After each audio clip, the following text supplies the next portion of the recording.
Yeah, good afternoon, everyone, and thank you for giving me this another opportunity to. Okay, let's go. Yeah, to speak today about a very interesting topic, very topical, if I may say, and a little bit. Maybe I should not promise you too much, but I think at the end of the day, we try to reflect together on this concept of insecure spaces and revenge in itself and how it's actually cut across different stratas, whether you talk about food security, whether you talk about immigration and other refugee issue, displacement. It's important because it's only when we have stability that we can actually have opportunity to improve the livelihood of people. I will just basically start to explain what we are going to discuss in 2 minutes. We'll just have a broader overview of armed conflict, and then we can proceed to explain what is the insecure spaces and why it's important to take it more seriously. And then we can have some question, thought-provoking question, and clarification that is necessary for our understanding. And we try to have some empirical instances. I do not promise to have extensive one because then it will take much more time. But I will try my best to do as much as I can and to be brief. And hopefully we will get along together. So I will first start with the armed conflict, as we know that the conflict that we know in the past is already changing. And today in Europe, we have also conflict in Ukraine. We have conflict in Middle East, which has been long-standing for a period of time. And we have in Sudan between two brothers who turned enemy, who has actually formed alliance over a period of time, and they became enemy in the recent years, and they continue to fight. That is RSF and the Sudanese Army, SAF. And not only that happened there, but we do also have different armed groups in that area, community-based one, who have alliance with either the state armed group, SAF, or alliance with RSF. What is even more important to know about Sudan is that different countries support different armed groups. As I'm speaking to you, if you go to the southern part of Chad, you will see an airport which United Arab Emirates supported RSF to enhance their drone capability. And it's also the same way when you go towards the other part of, and Chad itself is a problem because if you go to the northern part of Chad, that is where we have different armed groups, such as FATS, which is a rebel group on itself. And if you remember that Chadian, one of the Chadian government died a few years ago, it says it still resorts to the issue of the rebel group who constantly want to take over power there. And in the other part of Chad is where we have the Lake Chad Basin, which I will speak to as we proceed.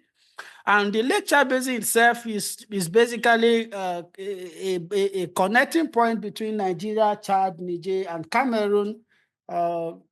In terms of population, it holds close to 40 million population, and the lake provides quite resources for the community there, fishing, farming, irrigation, but also to the herders who actually take care of their cattle.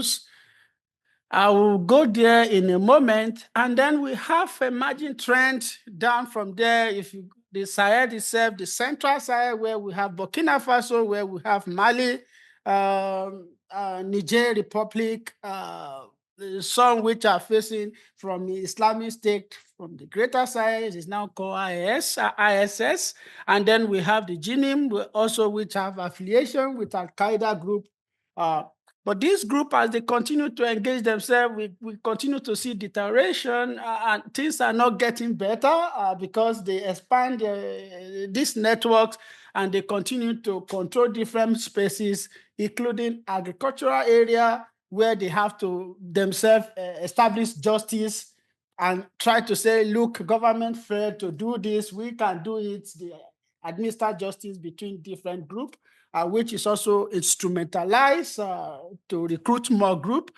And then we have a magic trend in the Gulf area now in Benin Republic, both in the northeast of Benin Republic and the one that share borders with Nigeria, in the northwest part of Nigeria, where we also have Al-Qaeda link or ISS link group.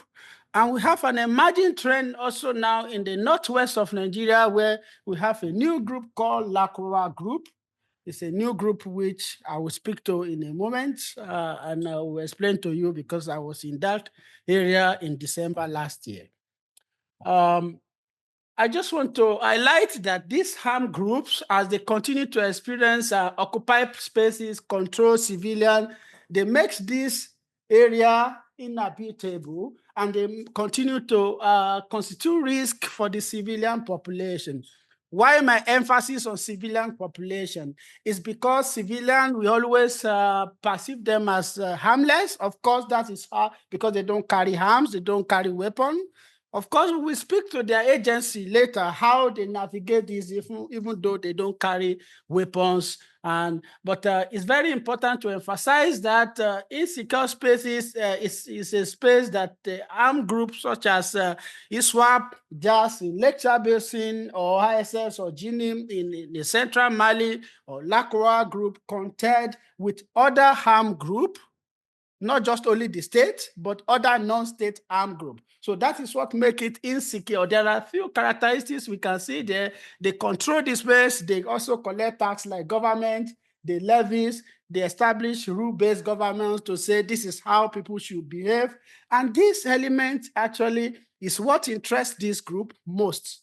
The income they generate is not just for profit making, but it's to enable them to control this space, to manage this space, to control the population. So the circle of control is very important when we look at what constitutes insecure spaces.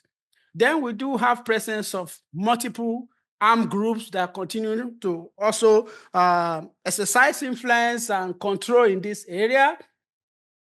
And then we have this sort of hybrid arrangement where we have non-state armed group teaming up with the state armed group to fight other armed groups. So we can have a situation of a local vigilante group, which are empowered by the state, and we could also have a situation of state-backed vigilante groups. So we have different layers of vigilante groups, those that are organized by wealthy farmers to protect their farm against other armed groups. We have those that are established by the community, or those that are forced by the community.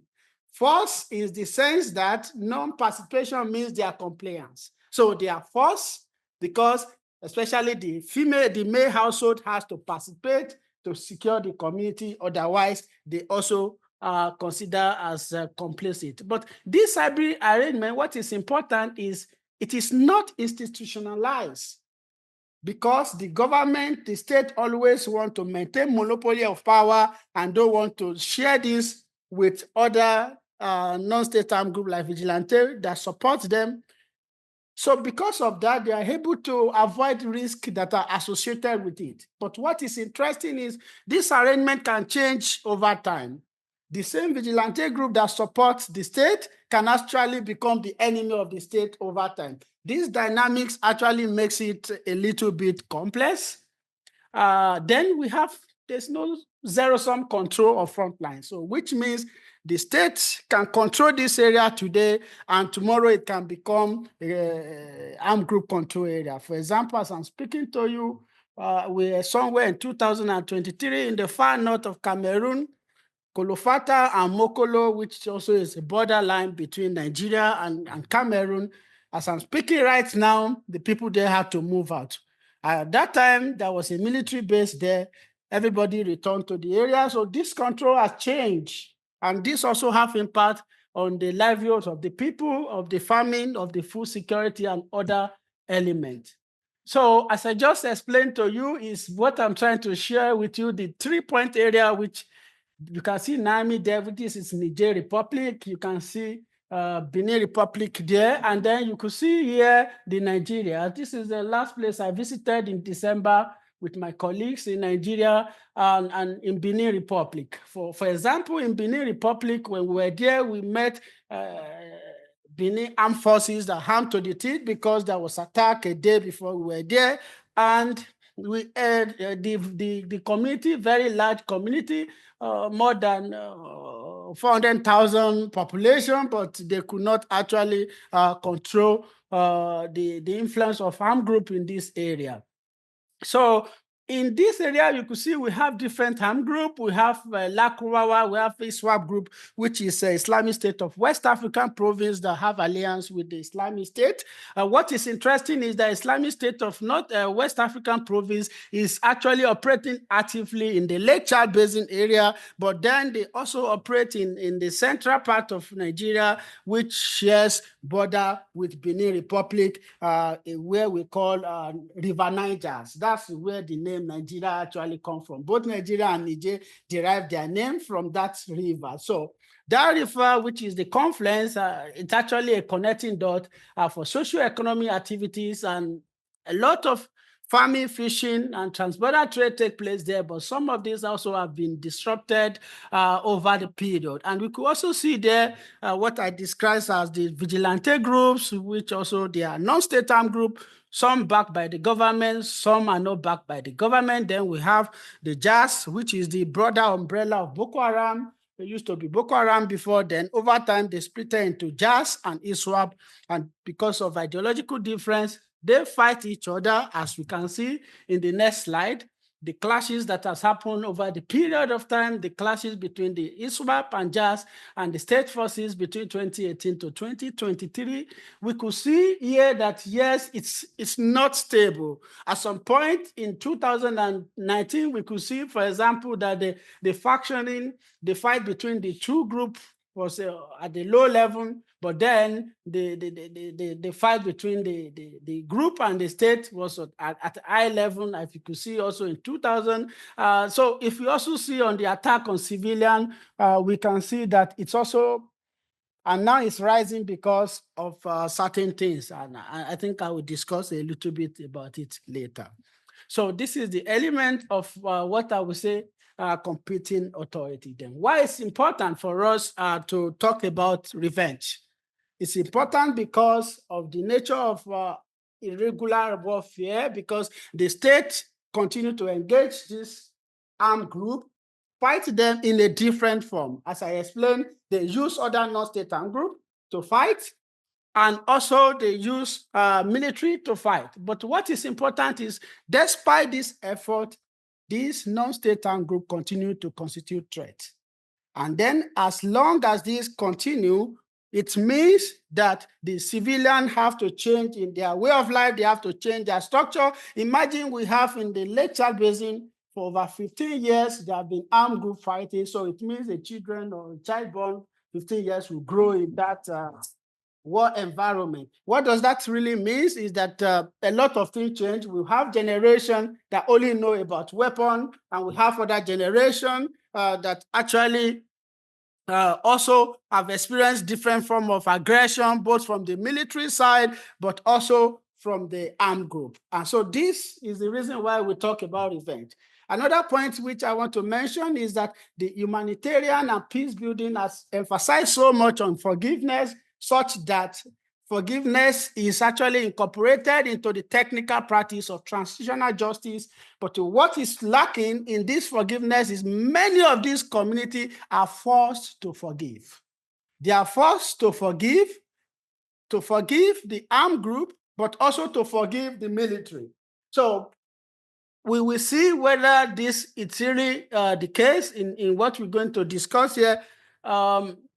Basically, I don't want to go back to this question. I just want to make sense of something, that what really influenced the desire of whether civilian, armed group, or others to engage in revenge, and how does it really manifest? And then at what point do an individual or group of individual or civilian really engage in revenge, or the military or the armed group? And then we can look at whether the revenge itself serves as a deterrent strategy, which is a main argument in many research. So in a layman term, the revenge is just out of causing harm or imposing punishment on someone in reaction to a perceived wrong or injury, whatever, whether actual or perceived wrong. So it may not necessarily be that has happened. It may also be that the person perceives that this will happen. So the question of perception may also lend to confusion sometimes, but existing research have already talked so much. Basically, economics model explain how powerful one can actually exercise revenge more than the smaller one, and how, for example, revenge can also not desescalate conflict. It could also be a stability strategy. So as we can also see between states, Israel and Iran, in those times when the escalation happened, then there was exchange to revenge, the measure of revenge based on level of destruction. All these discourse are always based on rational choice, which is how we interpret the discussion. But the argument there more or less is that revenge is always about past, and it's not really about future. So because the economy data could not actually project the future, they have to use the past data to actually predict the behavior. So if this is bad or not, it's not the question now, but the question is, what's this dynamics if we want to capture this? I think we will say that in insecure space, revenge actually functions as a mechanism to maintain social order. So it's not completely bad, and it's not abnormality, but basically is to establish order, whether within community, to define the identity, to protect the identity, or to protect their interests or priorities. It could also be that as a response to passive justice, which have been well captured, but what is lacking in this literature is more or less that it's more economics, how somebody have weapon, he can fight, but it's beyond this because civilian does not have weapon, and yet civilian avenge. The aspect of future aggression is very important because of the uncertainty that has caused due to prolonged conflict, due to risk, and due to uncertainty, and for the fact that there are multiple armed group present in this area. So alignment to one armed group actually could also cause harm to another armed group. And this have not been properly captured anywhere in the literature because it's always the assumption of two factions fighting. But when we have multiple scenarios like Sudan, like we have in Sahel, how can we address this? I do not promise that I'm going to address this. I just want to speak a little bit about this. So I want to say that we can have an ambivalent revenge which happens sometimes because in a situation, for example, that we have where we have multiple layers of conflict. In the Sahel region, we have conflict regarding farmer and herders, the access to resources, the land conflict, and others. And this also is along, for example, ethnic group that are affiliated to particular profession. And this conflict existed over the period of time before the emergence of this armed group. So this armed group actually come on board, they leverage this existing tension to also recruit from different members. At different points, they belong to affiliate to a certain ethnic group, and the other time they also change this dimension. But what is important here is that the act of revenge, it may not necessarily be that it involves the person directly. It could also be through others. I will give you an instance in a second. We have ISWAP and JAS in Lake Chad Basin, and where we also have issue that has to do with access to land dispute, not just solely because of the insecurity, but also because of the ethnic tension. And there is two communities that I will mention here. One is Michika and another one is Madagali. Both are situated at the border between Cameroon and Nigeria. So this community consists of farmers and herders, which basically are aligned based on ethnic group.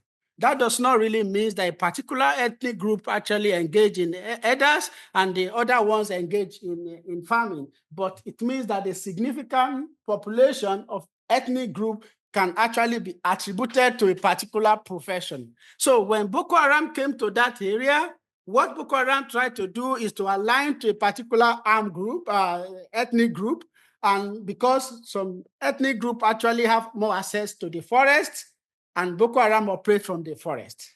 So this association actually creates another layer of an enmity between the community. But what happened and what is important is that when this community continue to fight, because each community think that they work with Boko Haram.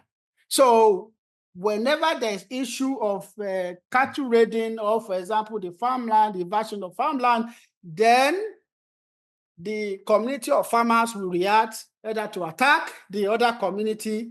Then the other community will come back with a very sophisticated weapon, attack the community, and then what happens at the end is that some form alliance, some have more access to the armed group than the other, and this creates this sort of ambivalent revenge, in the sense that when it happens, you will not actually say it's because it's the other person who did it. You say, okay, it's the armed group they sent to come and attack. So this is a form of revenge that is ambivalent, very difficult to analyze, but it takes, I don't think the economic data will be able to do so. This sort of analysis requires ethnographic research, a detailed understanding of the community dynamics, and this is why it's important to not to restrict analysis of revenge to event data of how much attack, but rather than to see the relationship that exists between this community and to see that the local context matters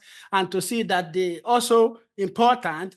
For example, the sharing of information about civilians who collaborate with the state military, because the area already affected by conflict. So states required to work with the local community there because they understand the terrain more than the state security forces. So if a particular ethnic group willingly supports the state, the other ethnic group or the other factioning group actually going to report to Boko Haram or HISWAP to say, look, this is the person who is reporting about your activities to the state authority. So, and this will now have a boomerang effect because the armed group go directly to the ethnic group or their farms and punish them. So this dimension comes this way.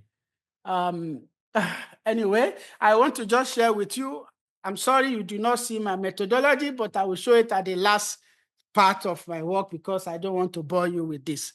So you could see here also, this data was collected in 2023 and we cover over 4,570 in a household survey in this border area, in Lake Chad Basin area. And what is important with this is you could see here that there are various levels of, let me see, right? Ah, danke schön.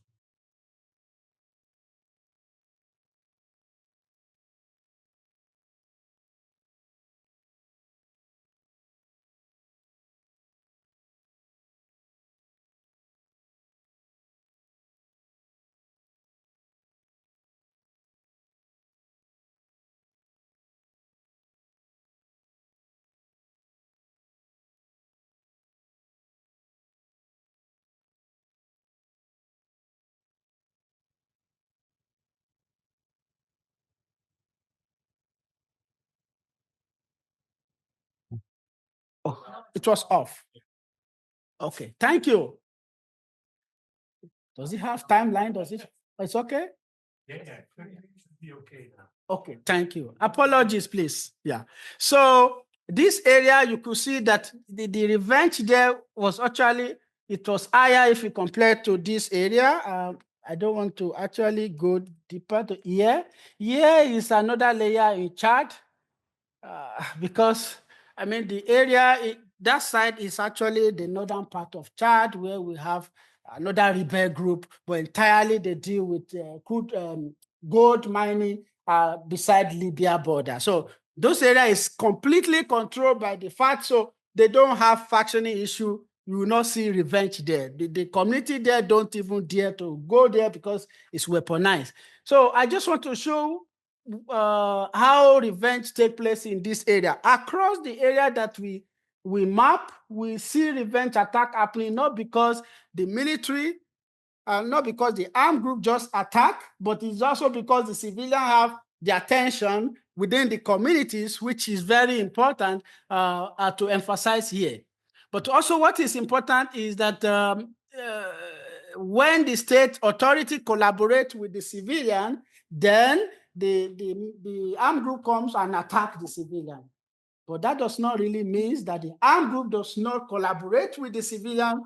We will get to that. They do collaborate with the civilian, but when civilian align with the state, then they become subject of revenge attack. But it's not only civilians that actually attack here. The ex-combatants are also attacked. Those who have moved out of the group, who actually live in the community, are considered a threat because they give information to the state authority, and any community where they live, then they are attacked. In order to, it's more or less a preventive or deterrent strategy to tell people, we know that you report to the military. So they use that to serve as a lesson anyway. Yeah, revenge also can also be evolutionary. I think this, I would refer it to much more of a strategy, because the civilians themselves, they also change their interests over time.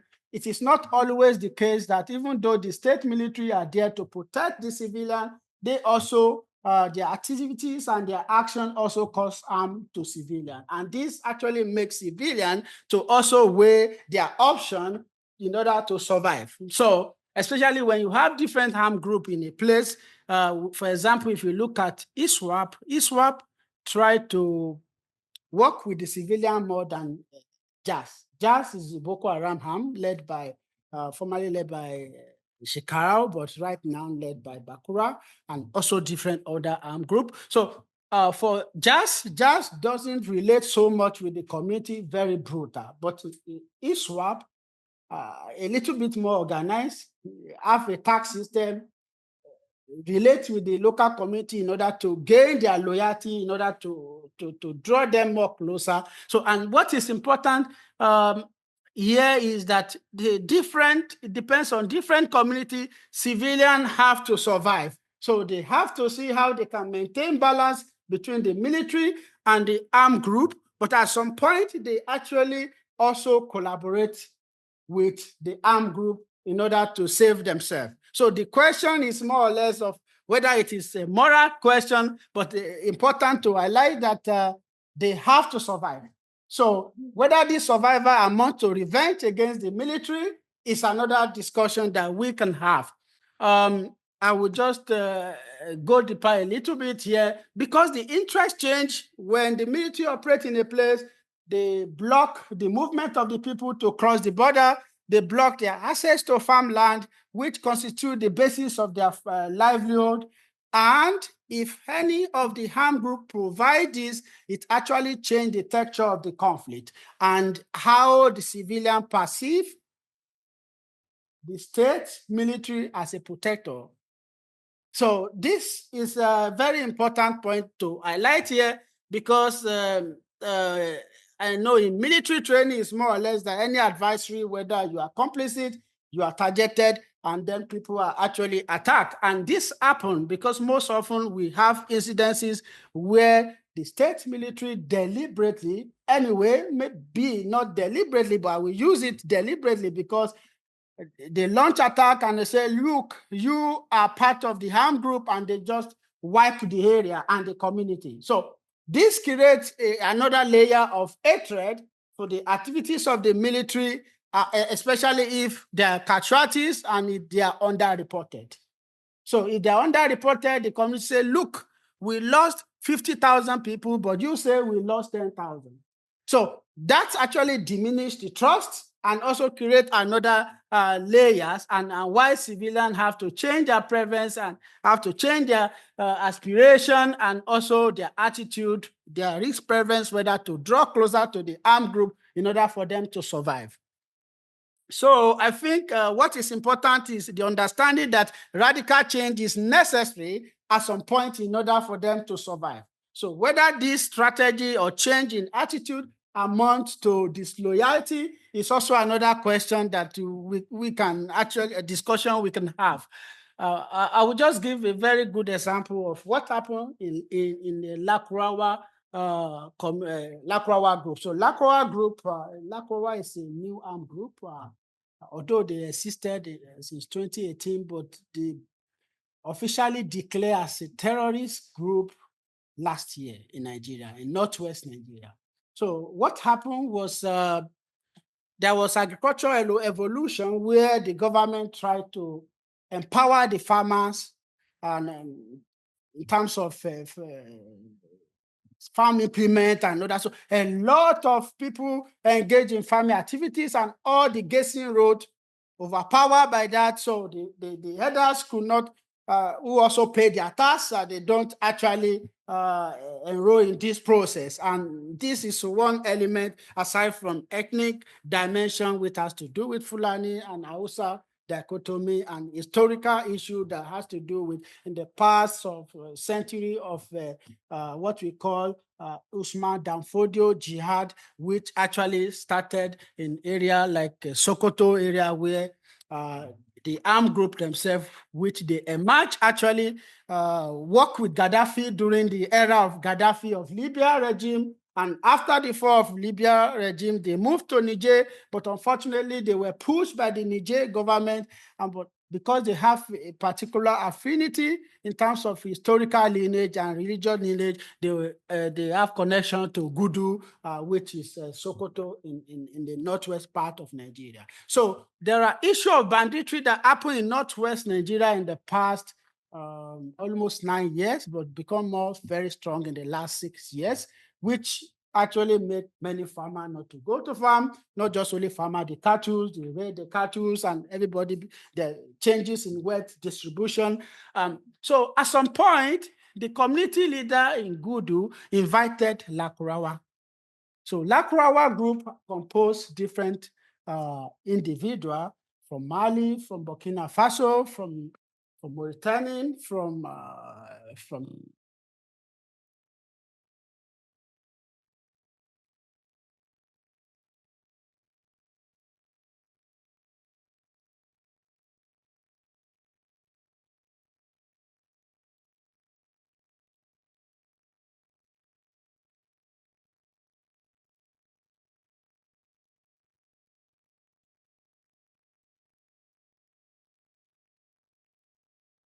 Okay, thank you.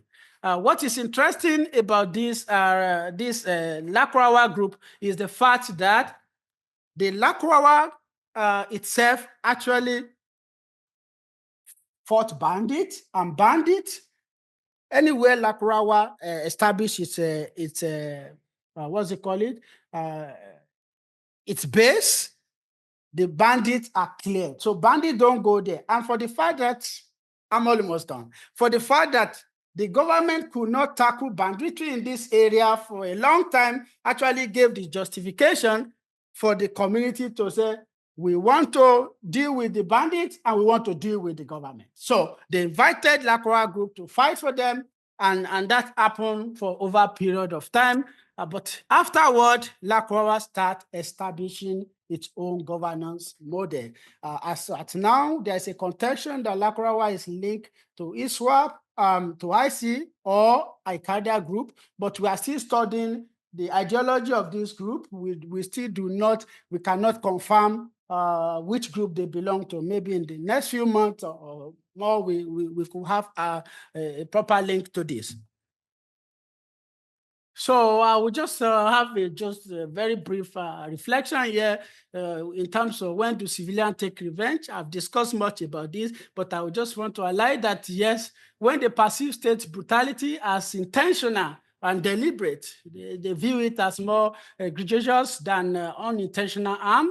This perception actually influences, for example, when the military conducted this action and the casualties and how they react to the community, they actually show remorseful, like that, okay, we are sorry, or they just try to cover up. All this actually contribute to why the community will actually take a revenge. The very good story of somebody accused, the sibling accused of joining Boko Haram, and the military went there. That is in Banki, is in the other part of northeast Nigeria. The military went there, looked for the younger ones, arrested the father. So the last one heard that they were arrested, then he ran away and joined ISWAP.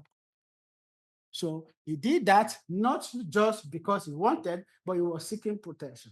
So this is one aspect of how the community, but they also do different one. They don't engage in violent revenge, but the outcome can be violent. So just like Lacroix group that was brought, of course, this is to protect them, but at the same time, it also has implication. Refusing to cooperate with the state military on local intelligence gathering can also be considered as act of revenge. In places where the relationship between the military and the civilian population are actually not good, it comes in different way, because there are instances where the military engage in business activities that disrupt the local people, even in the area where they were meant to protect. So this competition actually result to different way to say, if we create more havoc for them, they're going to live here. So these dynamics are very important to take into consideration. I think I will just speak about this because I will say why civilian revenge. I just pick from it area where they are controlled by the state military and armed group. For example, in the Lake Chad Basin, where the military protect the area against the armed group, but then we have instances where the armed group, the military recover the area from JAS and ISWAP, where they continue to tax the people to who are starting to build their life in terms of cross-border trade, letting a little bit from them, and this also contribute to drawing them closer to harm group, because they have to go to places, to the border area that are controlled by the harm group. If, for example, I interview a driver that said, I actually earn 80,000 per day, but I have to actually give 60,000 to pay for my passage every day. So to them, when ISWAP control area and they pay once, they can go and do everything. So they consider this cost and benefit, and this also actually constitute the reason why civilians who are meant to be protected can actually act otherwise. I have already discussed the aspect of economic deprivation, and also the aspect of social structure, because these are communities that have a particular culture, and when the military get to this place, they don't respect the traditional authority. The local people actually perceive them as an outsider, and this actually creates a very different dynamics. As a colleague that I interviewed told me that, you know what, we know these guys, this armed group are our brothers, but we cannot speak to the armed group. We cannot speak to the state military. So, and this is to show the relationship that they have.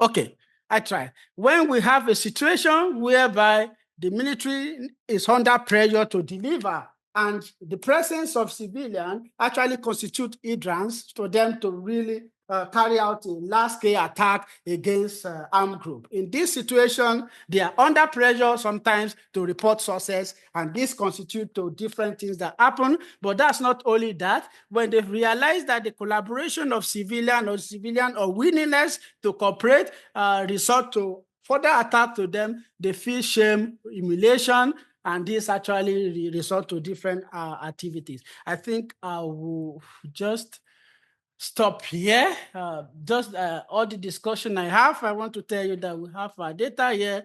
It's a lot of discussion to discuss on the data collection process and the area that I was discussing between the Lake Chad Basin. We could see there in the border complex A, that's the Lake Chad Basin. Then we have the Sudan side, and then we have Libya on the other side. We have different demographics. The aspect I couldn't touch is the aspect of gender, which I have very interesting discussion on how women engage in different form of revenge, which is very important also for analysis. Then lastly, the last data we collected was in December, and that was about Lakurawa group. And I think I will stop here. Thank you very much.